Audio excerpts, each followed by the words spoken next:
Hi, my name is Raúl Araya-Donoso, and I'm a postdoctoral scholar at Arizona State University, though I will be moving soon to a postdoc position at Yale. And my dissertation focused on the genomic and ecological factors that affect the speciation rates on lizards, and my current postdoc keeps exploring the same topic. At Yale, I'll be following the same question, but I will be also exploring how behavior also plays a role on the evolution of organisms.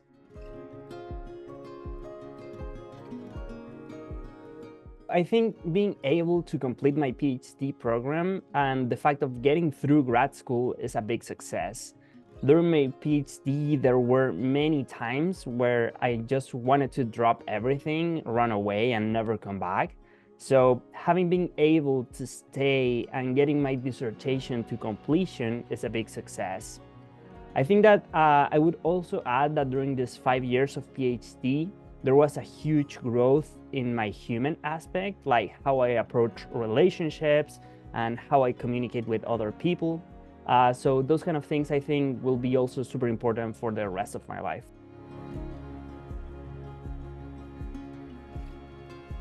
For me, my biggest failure during the PhD wasn't necessarily a specific moment, but it's more like a specific feeling that I had several times throughout, and it's associated with disappointing myself.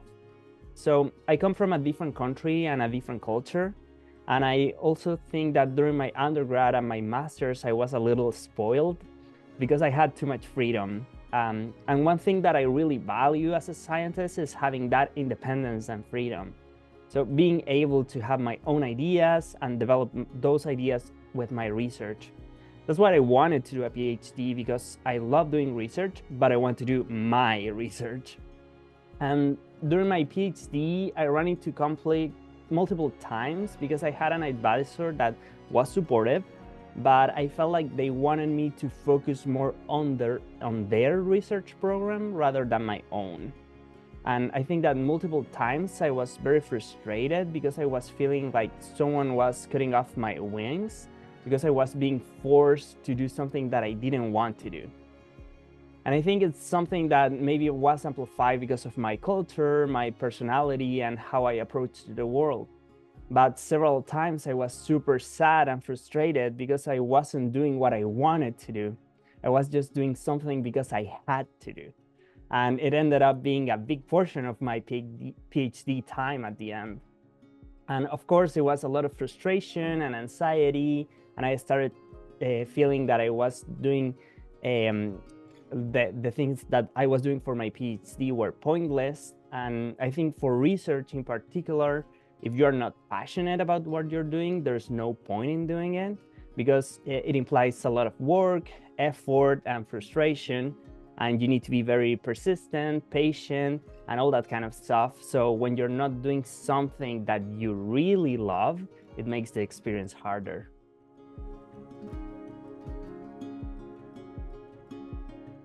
First, after going through this experience, I think that it's always helpful to let your emotions be, because we feel frustrated, sad, powerless, helpless, and those feelings are real.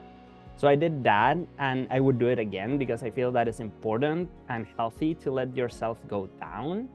But of course, you need to regulate how long you go through those coping mechanisms, because it's okay if you're sad for one day or a couple days or a week, but you cannot keep isolating yourself for several months, because that's too much. So for me, after crying a lot and just laying on my bed without being able to do anything, at some point something just clicked.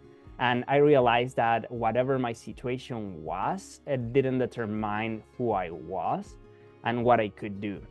So I think at some point I decided to look at my PhD as a transaction. And I was thinking, okay, I just need to get this done, get my degree, and I will be able to do what I want to do.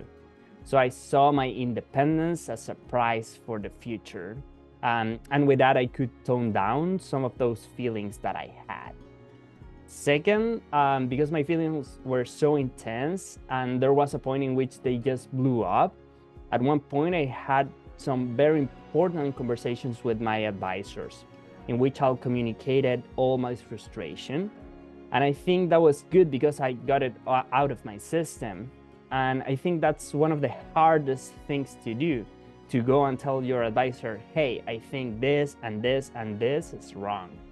But doing it helped me a lot and made me feel better, because at least I felt that I was releasing all those frustration, and maybe that could even help my advisor to understand me better. Third, since I'm super stubborn, there were research projects that I wanted to do that I kept working on my free time. So I did the things that I was expected to do, but at the same time, I was working in parallel on things that I wanted to do. And of course, those side projects took a very long time to get to completion, and it added up a large workload to myself, but it brought me happiness because I was still having my independence and I still had a part of myself that couldn't be taken away. And I could still be doing the research that I love. And last, I think that being able to talk to other people is super important. Just being able to let things out of yourself helps a lot. If you have peers or mentors that can support you, that's super useful. People that are more experienced than you and that have gone through this kind of experience can really help. Not necessarily by telling you what to do, but just by listening and understanding you. So I think those are the things that really help me move forward.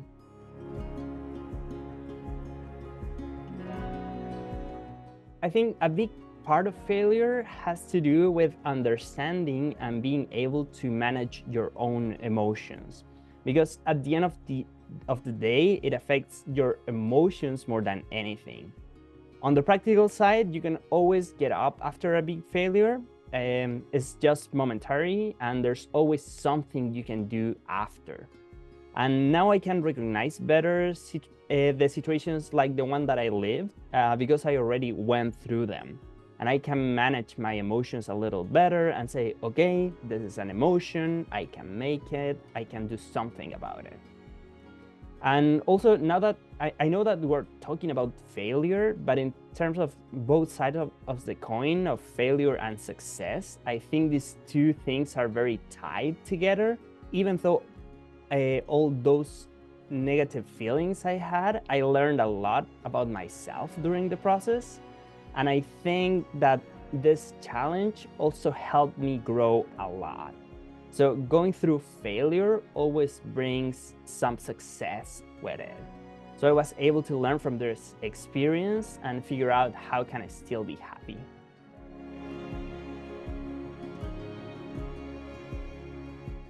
I think that my biggest advice is to remember that the PhD experience doesn't determine who you are, and it's just temporal.